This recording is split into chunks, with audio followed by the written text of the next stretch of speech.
Our fulfillment level is to the degree that we embrace the hero, the villain. The pursuit of one-sidedness is futile because you're not going to get rid of half of yourself. If I came to you and I said, you're always positive, never negative. No. Always nice, never mean. No. Always peaceful, never wrathful. No. You're a human being. We are both. And when we embrace both and honor both, we can love ourselves. For someone out there that hates someone, how do you start to have the conversation with people? Beware of judging others for what you judge in others, you do the same thing. Romans 2:1. We're too proud or too humbled to admit what we see in others inside us. But the second we embrace and reflect and look within and discover it, we thank them for revealing to us the parts we've been disowning. And we embrace the hero and the villain. How do you talk to people about trying to find that abundance? Are you really prepared for wealth? Most people are not, and therefore their fantasies will block them from ever achieving it. All the markets are nothing but emotions of the animal nature inside the human being. Do you have the courage to think that rational goal and hold on, which is the true intrinsic value of the market? You're one of the top people when it comes to showing people how a change in mindset can change their entire reality. When you can handle life as it actually is and stop living in a fantasy about what you think it should be, you can liberate yourself from the bondage of the distress that you create for yourself, searching for that which is unobtainable and trying to avoid that which is unavoidable. You have to decide whether you want to be a master of your destiny or a victim of your history.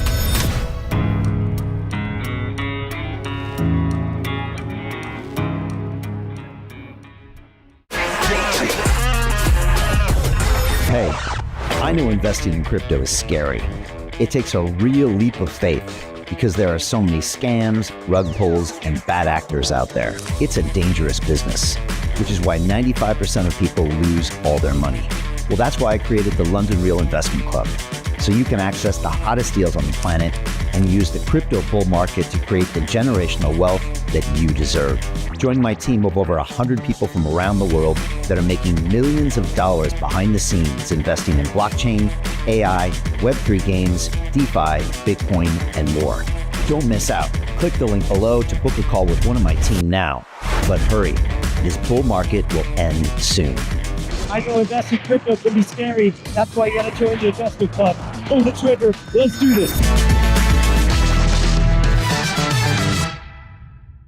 Hi, it's Brian Rose from London Real. You probably know that we've just recently been re-platformed on YouTube after 25 months completely in the dark.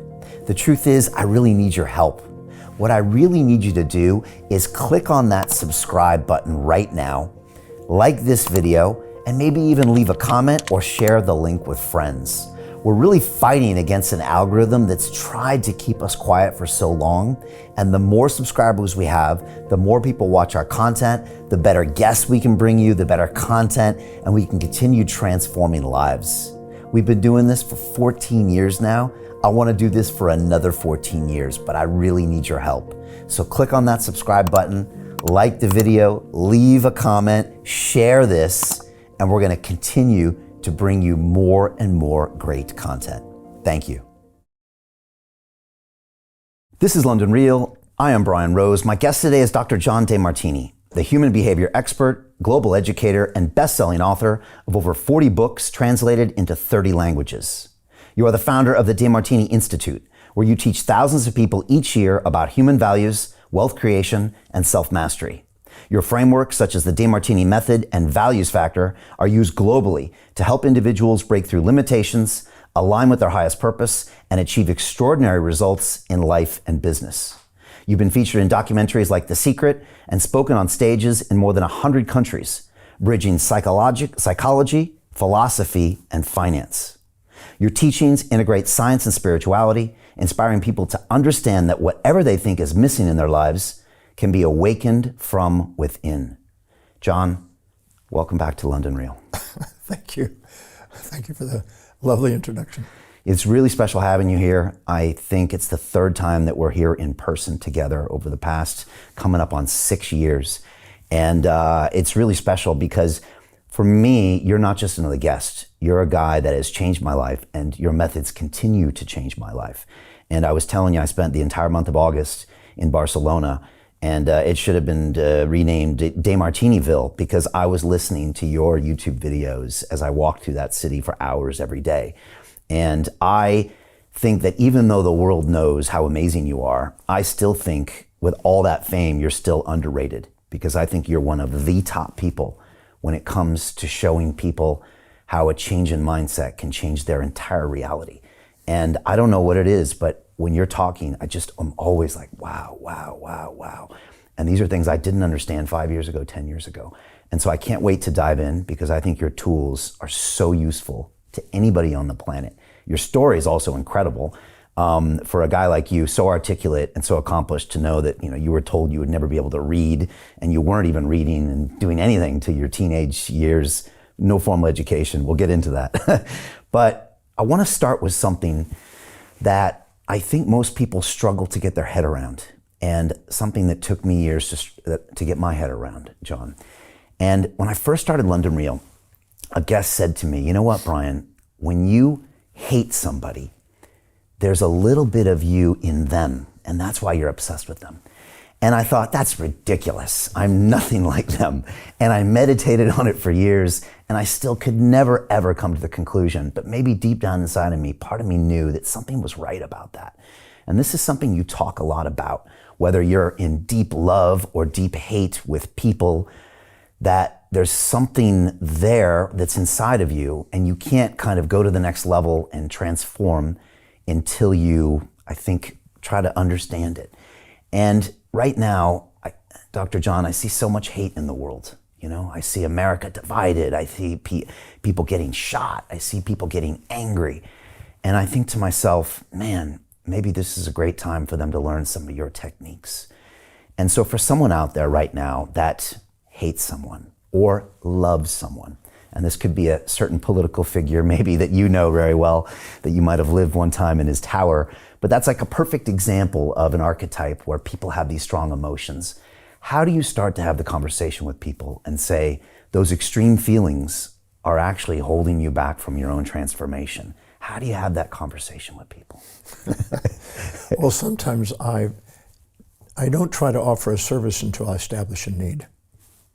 Because if somebody's not asking, imposing and projecting onto it, you're trying to do something to impact them, because they're reminding you of something you're trying to impact in yourself. Okay, right. So I don't find that very productive. That's interesting. So when you're trying to fix someone, it's really your issue. Okay, you're projecting your stuff. It was a New Testament presentation, Romans 2:1, that said, beware of judging others, for what you judge in others, you do the same thing. And I was fascinated by that about 41 years ago. So instead of waiting for somebody to push my button to discover that, I decided to go to the Oxford English Dictionary and to go through the entire dictionary and underline every potential trait that I could judge in somebody. Kind, cruel, nice, mean, etc. And then what I did is I wrote out to the side, I underlined the particular trait. I found 4,628 traits. Gordon Alpert, 35 or 36 years earlier, found 4,000 in that same text. Okay. But I found 4,628. And I underlined the word that described the trait. And then I went out to the side and abbreviated really small the names of who I believed were the most exemplary of that trait. So if I saw, resentful, or I saw vindictive, or aggressively screaming, or whatever the trait might be, I would write out, who do I know that represents that to the fullest degree? And I put their name. And then I would go inside my life and find out where and when I've displayed or demonstrated the same specific trait, action or inaction, until I could identify where I did it quantitatively and qualitatively 100% to the degree that I projected. When I did that, I went through 4,628 traits. It took a couple of years to do. You had already read the dictionary cover to cover when you were younger. Well, I didn't. That dictionary I had not read cover to cover, but by going through this, I did. Okay, right. As I went through it. But I found out that I had every trait. Wow. And this is going to be probably shocking for somebody. Our fulfillment level is to the degree that we embrace all those traits. The hero, the villain, the saint, the sinner, the positive, the negative, the kind, the cruel, etc.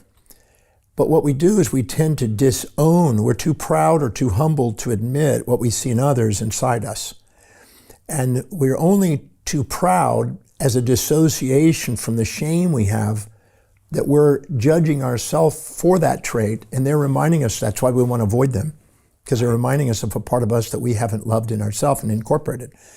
We've been disowning it. We've been deflecting it, dismembering it. And so that's a disowned part of ourself that these people are bringing into our awareness, and we're judging and avoiding these people or seeking people because we can be too humble to admit what we see in them. Right.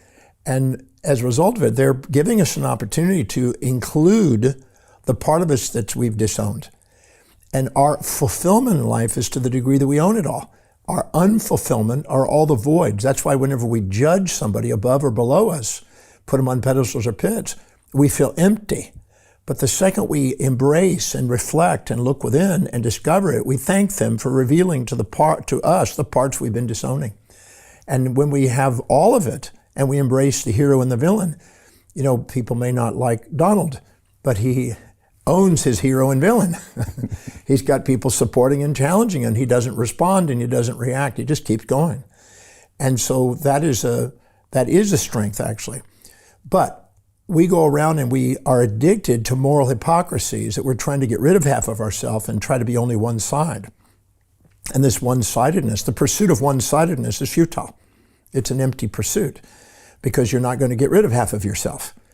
I ask people by the thousands, how many of you have been trying to get rid of a particular trait in your life, negativity, resentful, or whatever, and you still got it? And they all put their hands up and then they go, I never thought about that. I've been on this self-improvement journey to get rid of half of me and only be one-sided because of a moral hypocrisy that I've been indoctrinated from mothers, fathers, preachers, teachers, conventions, traditions, mores, or whatever the source is, religions, politics.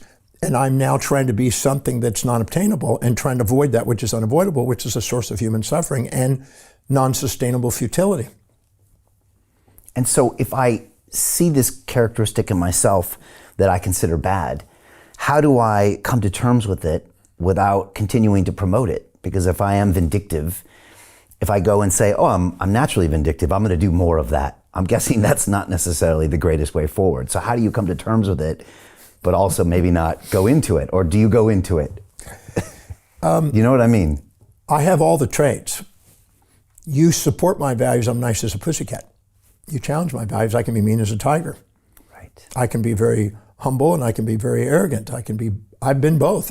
If I look honestly and do a video recording of me with a drone looking over me for 24 hours a day for a 3-month period, I'll find them all. I'll find kind, cruel, nice, mean, etc. And even those labels are incomplete awarenesses.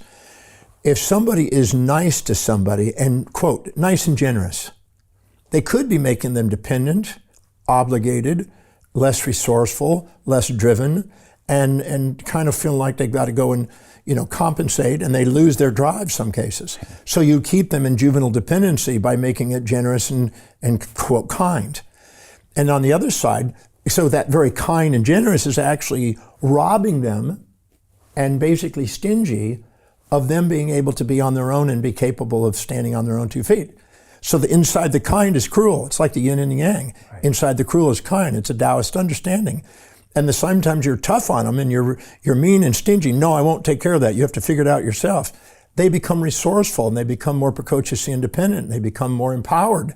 So is that mean nice or nice mean? So the polarities of judgments are actually inseparable. Our amygdala, which is our survival subcortical area of our brain, assigns valency, which is positive negative assignment labels to perceptions or events. And then we store that in hippocampus as episodic memories that we label to be positive or negative, prey or predator. And then we go around and we assume that those are true, but they're actually incomplete awarenesses. They're subjective biases that are distortions with false positives and false negatives. So we basically have this assumption about these things that are positive or negative, but there turns out that the very thing you think is a positive has downsides. Right. Anybody who's been out on a date with somebody then thinks, oh, this is amazing, I'm infatuated. Weeks later, they discover, ooh, it's not what I thought. Right. And the same thing over on the things you think are terrific. You get this new house, you think, oh, I'm so happy. And then 6 months to a year later, you go, friggin' house, it's costing me a fortune. It's taken up all my time. So you realize that there's an inseparability of these polarities. Heraclitus called it the unity of opposites, and Hegel called it the synthesis of the pairs of opposites. When we actually realize that there's neither, and that we had imposed on it a judgment because of the moral hypocrisies we've been indoctrinated, we've labeled it, we're holding ourselves back, because anything that's polarized and valent occupies space and time in our mind and creates intrusive thoughts, and we have difficulty sleeping. Insomnia is a byproduct of the labels we project onto things that are incomplete, as a reminder and a feedback to let us know we're judging and not loving our environment. There's a lot of people out there that can't sleep right now. And they're thinking, there's no way, Dr. John, that the reason I can't sleep is because I've got unresolved issues in my amygdala. But you're saying there is. That's what it is. Because what happens is the amygdala, when it sees prey and it assigns positive without negative, and it now creates an impulse to seek and to consume, it has to create a false positive in order to accelerate the adrenaline to capture the prey.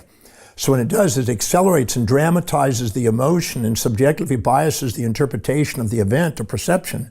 And that causes an alertness in order to capture the prey and grab the prey so we don't starve. And the same thing with a predator.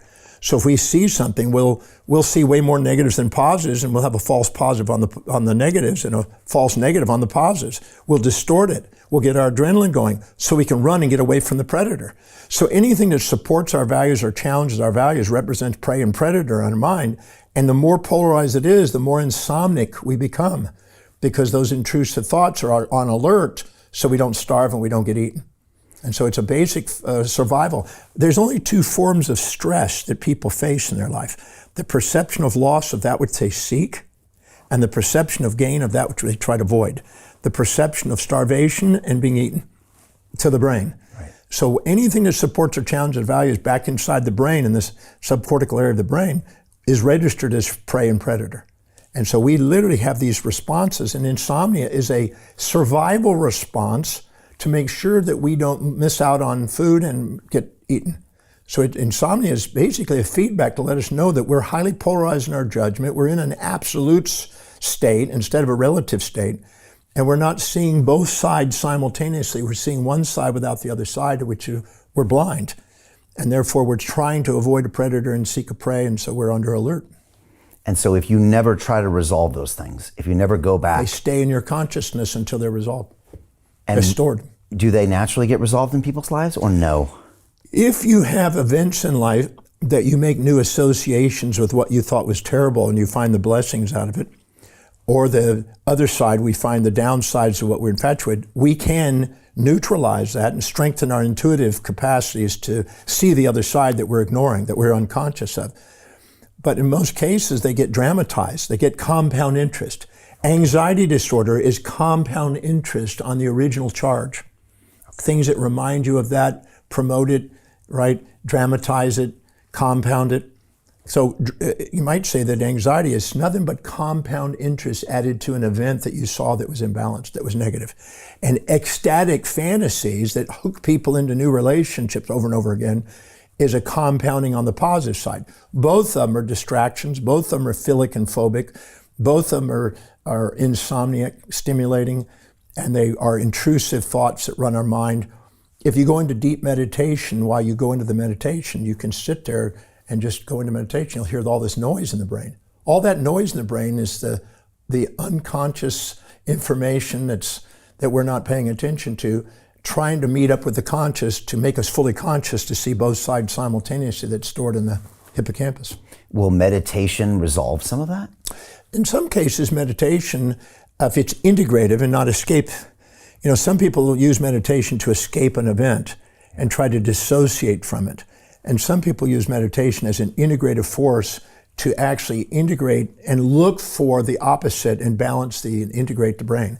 The medial prefrontal cortex, the ventral medial prefrontal cortex, is designed to integrate. It's designed to create an integration of pairs of opposites in the brain. The amygdala is designed to separate them, to make sure you get avoid predator and seek prey. The executive center is designed to integrate them and bring them back to wholeness. Wilhelm Wundt, father of experimental psychology in 1897, showed very clearly that there's simultaneous contrast that activate the medial prefrontal cortex and sequential contrast. And sequential contrast, I see the positive, later I see the negative. I see the negative. Later, I see the positive. There's a time gap between it. And that creates an arrow of time with memory and imagination, causes entropy and aging. How do you get out of a rat race? How do you create wealth not only for yourself, but also for the generations to come after? I am absolutely amazed with the quality of companies that we're getting exposure to. We go on to Zoom calls with the innovators and the folks who are building new applications in metaverse, blockchain, artificial intelligence, decentralized finance. What's going on, everybody? Thumbs up if you can see me. We are focusing on early stage investment. And the quality of people that we're getting exposure to, whether it be Dan Tapiero with 1RT, Jason Ma from Open, Yatsu from Animoca. It's been a phenomenal experience thus far. It has far exceeded my expectations. We are focusing on cutting edge technologies. I view it now as the best investment I've ever made. The upside I view is unlimited. And as a retail investor, I would never get this exposure anywhere else outside of Investment Club. See you in the Investment Club. And so our entropy and our aging process is nothing more than the accumulation of these subconsciously stored judgments that are intrusive, that are causing, in a sense, phobias and philias in our minds. And the second we see both sides simultaneously, we liberate ourselves from it. The intrusive thoughts are gone. We have restful sleep. We're present, and the executive center comes online, mitigates the risks of the negative side, calms down the fantasy, and allows us to have an objective state of mind where we're empowered. Right. And time can also do this sometimes. Like 20 years after the event, sometimes you'll look back and say, you know what, my ex-wife also did wonderful things for me. Thank you. So sometimes time can help. Yes, there's a thing called a central limit theorem. See, nobody knows the consequences of any action. If you do an act, like you do your show, we have no way of knowing all the consequences globally of what that's going to do.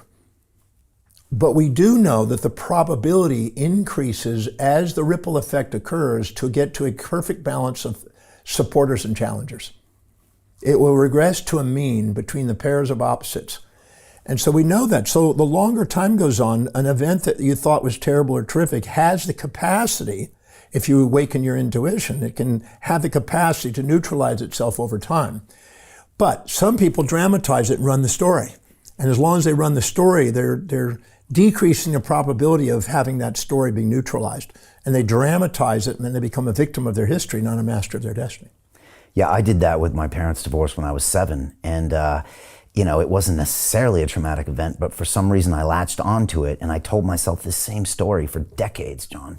And it wasn't until I got some perspective and went back and interviewed each one that I realized that was not a great moment of my life, but there was a lot of positives. And there was a lot of positives for both of my parents. My mom became this amazing independent woman. They were both happier. We actually did great. My mom showed me the world. It was like, oh my God, but I blocked it out for so long. Well, we create a fantasy about how it should be, ought to be, supposed to be, got to be, have to be, must, need to be. Yeah. And then we compare it to what it is. And no matter what goes on, there's always a pair of opposites in what is. And so if we compare it to a fantasy, which is all positive, we can't appreciate our life. And so we get depressed because we're comparing our current reality to a fantasy about how we think it should have been. Yeah. And that holds us back from appreciating the magnificence of our life. I want to, let's talk right now, because then I want to talk about 2 things I saw in your movie, which are perfect examples. Let's talk about it now. There's one point in the movie where you're talking to a woman who had been traumatized by a violent act. I think a ex-boyfriend or somebody had knocked down the door and beat her up or something. Her brother, right. And you were talking to her, trying to get her to find the positives of a massively traumatic experience. And I can see people in the movie theater bristling for the fact that you weren't celebrating her victimhood and trying to, find this bad man. And you were like, okay, but what positive came from that experience? And people's jaws were dropping. And can you talk about that and why people have that reaction? Because in this day's culture, it's like, no, there's the victim and then there's this, and there's clearly a bad thing that happened. What happened there and what were you trying to do? William James, the father of modern psychology in about 1890s, said that the greatest discovery of his generation is that human beings can alter their lives by altering their perceptions and attitudes of mind. So there's an event out there. It's true. How you see the event is totally up to you.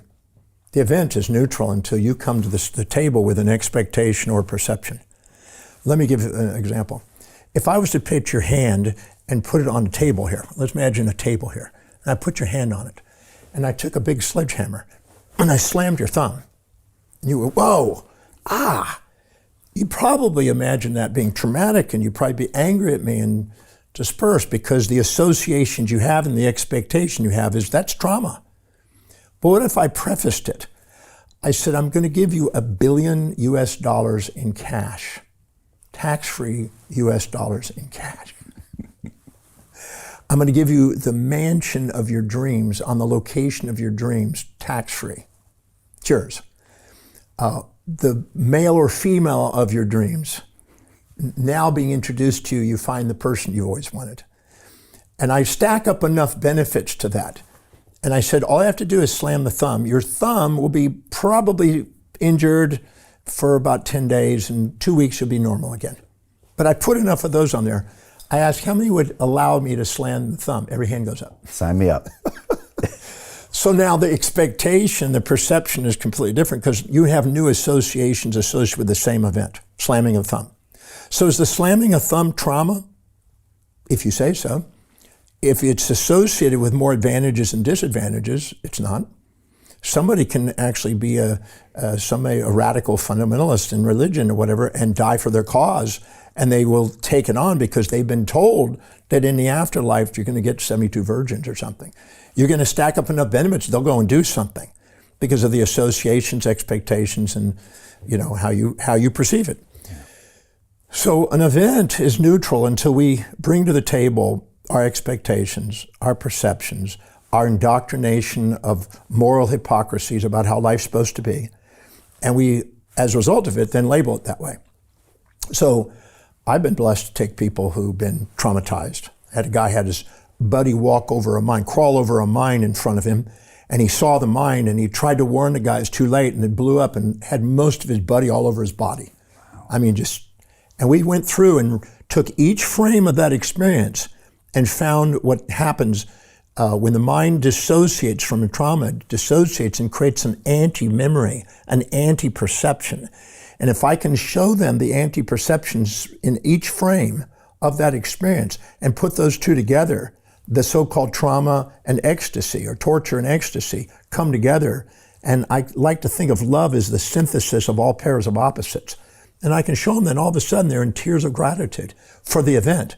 And it's hard to comprehend to somebody that's just hearing it. But when you actually see it and talk to the person, you go, whoa, this is amazing.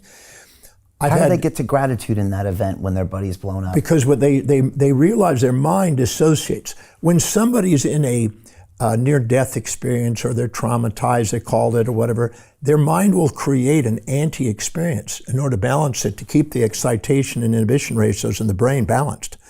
The brain has to have a homeostatic state, so it'll create the opposite.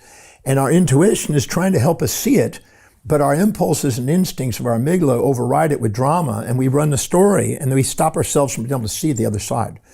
But if I go in there and I get them really present in the moment of the perception of that, and take them frame by frame, and let them now, and I ask them exactly what the anti-content is. If they're darkness, where's light?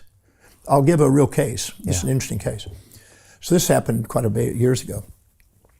A lady comes to me, and she was 4 years old. Her father staked her to the ground with tent stakes, arms and legs staked. There was a pet pig that she had won from some sort of contest that grew up and was destroying the house and destroying the yard, and the father finally just lost it. He came home and it was just a mess. So he lost it, went out of control, tied her down the ground, and he stabbed the pig on a tarpaulin, wrapped it up in the thing, and took it away. Killed the pig. He just said, I can't have this pig anymore, and he just lost it emotionally. So I think we've all had moments where we just right to that edge. So the lady was, quote, traumatized. That's what she did. Now, this was 4. She was now 35 years later. So she's 39 when I met her. And she'd been running that story with her therapist and her specialist for 35 friggin' years. We'll talk about therapists later. Yeah. Well, I'm not going to go there. Okay. But anyway, so she dissociated at that moment. And I said, now go to that moment when you're in the backyard, it's dusk, you're being staked to the ground by your father, and you're hearing a squealing pig as it's getting stabbed. As you're being constrained, I said, go into that moment of constraint. Close your eyes, get present. Because at the moment of perception, that's when the memory and the anti-memory separate and are judged by the amygdala. The second we go and perceive it and label it negative, terrible, our mind will dissociate and create this opposite. It's like a freeze response. So I asked her, go in that moment, what are you perceiving? I'm perceiving a bit cool and dark. But her mind dissociated from that, and she saw herself going through a field in a warm, sunny place in her mind. I said, great. At that moment, when you're in that state, you feel constrained.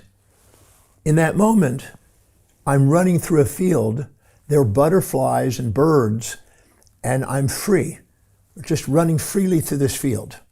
The brain creates the anti-memory. Neuron Magazine, March 17th, 2016, has a great article on the anti-memory and the EI ratios. So at that moment, we then realize, then all of a sudden the father stabs the pig. And then at that moment, she dissociated. And when she did, she thought, I'm powerless to stop my father. So she imagined power coming there, and she saw a white light that she, from her indoctrination, from her childhood, believed to be God. So she imagined a white light like the sun. As the stabbing occurred, a white dove, symbolizing peace from her instruction from church. Anything we've been taught in our life that's stored with a valency in our psyche can be pulled up and brought in to create the anti-memory, the content that's counterbalancing what she's experiencing. At that exact moment when she's feeling that I have hopelessness, I feel powerless, comes God, hope and power. I'm now being death and stabbing, eternal life, a symbol of a little angel dove, symbolic from a Christian bringing up. We went through there, and there were 4 stabbings, 4 doves went around the white light. This father wouldn't listen to her, and she was yelling. He would not listen. This God-like figure and these angels were listening to her and guiding her and saying everything's fine, everything's okay. So at that exact moment when she was doing this, the anti-memory was there. And when I showed her this and made her aware of both of them, they come together and they synthesize and they get a gamma synchronicity in the brain. This one creates a sympathetic response. This one creates a parasympathetic response. They come together with autonomic regulation and they get this synthesis and synchronicity. And a gamma synchronicity in the brain occurs, and there's an aha moment, and there's all of a sudden a hidden order from the apparent chaos, because chaos is basically missing information. You're missing the positives here, you're missing the negatives there. But together, if you see them simultaneous, as Wilhelm once says, synchronous simultaneity of contrast brings love. Love is the synthesis and synchronicity of all complementary opposites, no matter what it is. The unity of opposites, Heraclitus described. In that moment, when she got that, she broke out in tears. And she realized that she is a medical intuitive using her psychic, quote, abilities, which is actually dissociative psychosis, but her psychic abilities to access these angels to guide her and people's lives. I said, so these have been with you since you were a child? Yes, they've been my gods, and they started me on my spiritual quest, my personal development quest, my intuitive quest, my psychic abilities, etc. Did you thank your father? And she just stalled and just shocked for a second, and then she starts bawling. Because I never saw that the very career that I have, the very service that I have, the thing that I'm known for, the thing I've written a book about, my intuitive capacities stem from that so-called post-traumatic stress disorder. When she did, that frame of that whole event had no trauma. There's no trauma left. There's no ecstasy, no trauma. And then I said, now that you realize that they're pairs of opposites and you integrated them and you got a gamma synchronicity in the brain and there's no polarity sitting there, now try to access, because right now you're not angry with your father and you needed to be angry about this torture in order to access this opposite state. This one's gone, this one's gone. Now, just go into there and try to relive this. She goes, I can't access it. It's not there. And I said, no, nor is this one. She said, well, am I going to lose my angel guides? I said, these angel guides were never angel guides. They're you. They're projections of your own thing.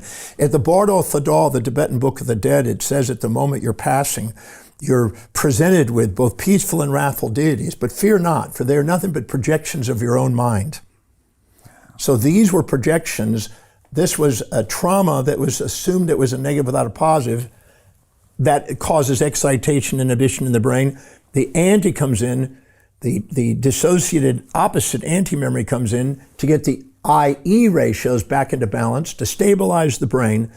And when you put those two together and be fully conscious of it, not half conscious and half conscious, but fully conscious, the whole thing is dissolved. There's no trauma, there's no ecstasy. You had separated the ecstasy from the trauma in that moment and ran the dramatic story and kept the drama going and have now an instinct. And anybody that reminds you of your father, anybody that reminds you of any aspects of that, you're now going to be an avoidance response. And yet at the same time, anybody that reminds you of this, you're going to be in a seeking response. So You've been on a path of seeking anybody that's in that world of esoteric. And not taking her own credit for that. Not realizing that that's not outside. Anytime you blame things on the outside, you give credit to things on the outside to keep those things balanced. And so she was giving credit out here and giving blame out here, and the whole thing was nothing but her own doing. So it's not what happens to you, it's your perceptions of it. And by neutralizing that, what can she now do? Well, her clientele changed from partly psychotic schizophrenics that were dissociated, excuse the expression, but she was working with people that were also like her. Right. To raising her fees, stabilizing her perception of her own life, now working with a client, being more reasonable with her understanding, more rational, and realizing this was her, that she had been dissociated the entire time. So 35 years. Evolution, transformation, becoming the person you really are, she's and being of service. She's moving from her amygdala function, right, where she's a victim of history, to her executive function, where she's now a master of her destiny. Right. That's what happened. Her self-worth went up, because blaming does not raise your self-worth. And giving dissociation. See, anytime you give credit to something out there, you minimize yourself. Anytime you blame somebody, you exaggerate yourself, and those are not you. Those are all inauthentic imposter syndromes. The real you is always the center between the pairs of opposites. And that's the one that is the hero and the villain. You know, she's the hero with this one and the villain with this one in her perceptions. But when she integrated her own hero and villain and realized where she has done those things also, that was her. The whole time it was her. Wow. And we want to run our story and dramatize it, and we keep ourselves in a victim of history for days, months, years, decades. I know some people are 70 years into it because they keep dramatizing it.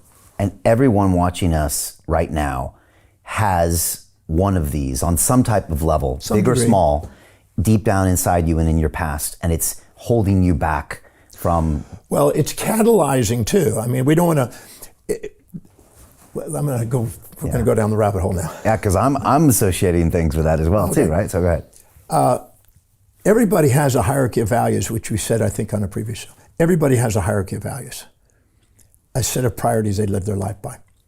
The very highest priority, the very highest value, Aristotle called the telos, the end in mind, the final cause. This telos is the path of purpose for people. And each individual's purpose is the most efficient and effective pathway to fulfill the greatest amount of voids with the greatest amount of value. And the voids are all the disowned parts that we're too proud or too humble to admit that we project onto things. See, she was too humble to admit that that was her, the angels. She's too proud to admit that that was her, the Father.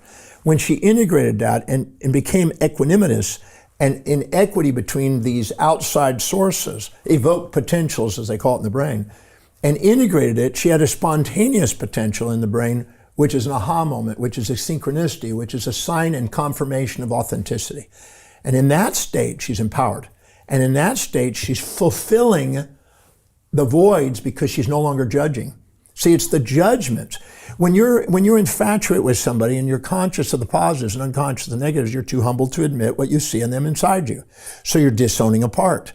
When you're resentful to somebody and you're too proud to admit it, and you're to admit that you have that behavior. Peter Thiel took $500,000 and turned it into $1 billion using the exact same techniques we're using inside the investment club. He met a CEO, his name was Zuckerberg. He pitched him the deal and he said, okay, I'll give you $500,000. Mark went public and sold the shares to people like you. Well, what happened to Peter? Well, he exited and got a 2,300x return. The wealthy invest in early stage companies, folks. The public markets are for suckers. It's a rigged game. By the way, this happens in crypto as well. It's called pre-sale tokens. This is Solana. Does anybody know this chain? They sold pre-sale tokens for 4 cents, and you can see the date on there, April 5th, 2018. Look at Solana today, folks. That thing's up over 1,000x. The media and Wall Street and all these hype people get you to buy the top. Meanwhile, they put their clients in at the bottom and they use you for liquidity to make their clients rich. You can play this same game. You just have to have the financial education and the deal flow. That's it. You're disowning a part. Anytime you disown a part, you have voids, emptiness. That's why anytime we judge, we feel empty. We don't feel fulfilled.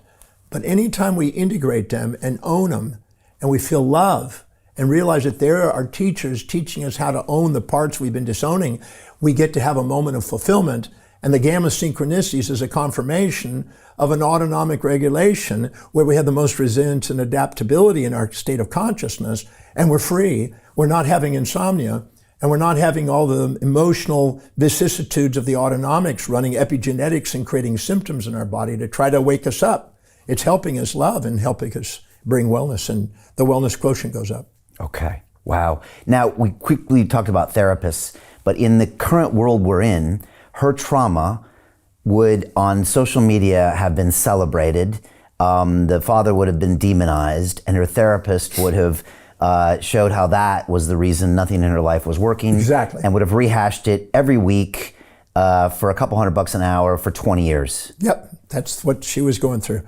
And, there's therapists who are very aware and who do extraordinary work and help transform people's lives. And there are therapists that are wounded, that are stuck, and they're surrounding themselves with clients so they can justify their angers and their own stuckness. And there's a whole gradation of therapy, from those that are victims of their history to those that are masters of destiny. I've met some therapists that are brilliant. I've met others that are just wounded individuals, and they're reactive, and they're projecting their judgments onto their clients and waiting for those clients to come in so they can dramatize their own stuff and the client stuff. But there's stages of awareness. If you have, in first grade, you're told that an atom is a little ball. It's not the truth, but you're told that, and you had to be told that illusion till you're ready for the next thing, that it's a little bit of a Bohr model. It's a little solar system. And you have to be told that illusion until you're ready for the next one when you go to college. And you find out it's quantum numbers, it's probability distributions made out of complex mathematical square roots of -1. And then we realize, well, that's not it too, because those are infinitesimal non-spacious electrons. And so we don't really know, it's a mystery. And so we have to teach them the illusion till they're ready for truth. And that way, in almost every field in therapy, there's no different. You teach them the illusion until they're ready for truth. And when they're ready for truth, the next teacher appears, the next therapist takes them up the next level, and they get frustrated. I had a gentleman who came to my breakthrough experience, and he's been raging about his father and been going to his therapist for, I think, 14 years about his father. The woman is like a mother for him. So he's got a mother fixation and he's got a father resentment. He comes to breakthrough, and I just asked him a series of questions that made him I asked him things he never asked.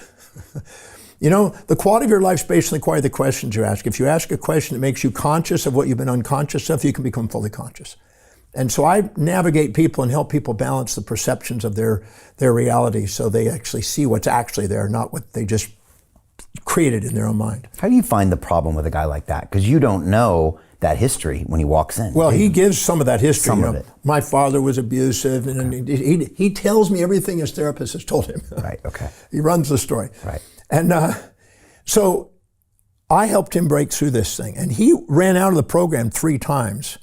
And I went out and chatted with him, and he came back in and he says, "You're like my father, so you're now doing the very thing," which is exactly what I was needing to do to get him to bring it all up. So we got to it and we broke it through. To continue watching the rest of the episode for free, visit our website londonreal.tv or click the link in the description below.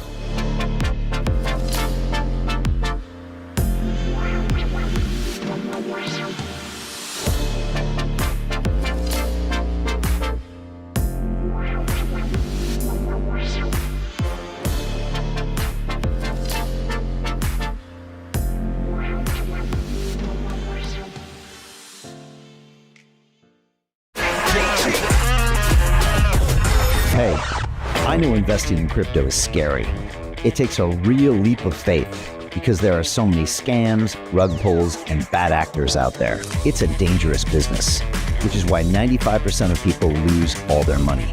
Well, that's why I created the London Real Investment Club, so you can access the hottest deals on the planet and use the crypto bull market to create the generational wealth that you deserve. Join my team of over 100 people from around the world that are making millions of dollars behind the scenes investing in blockchain, AI, Web3 games, DeFi, Bitcoin, and more. Don't miss out. Click the link below to book a call with one of my team now. But hurry, this bull market will end soon. I know investing in crypto can be scary. That's why you gotta join the investment club. Pull the trigger. Let's do this.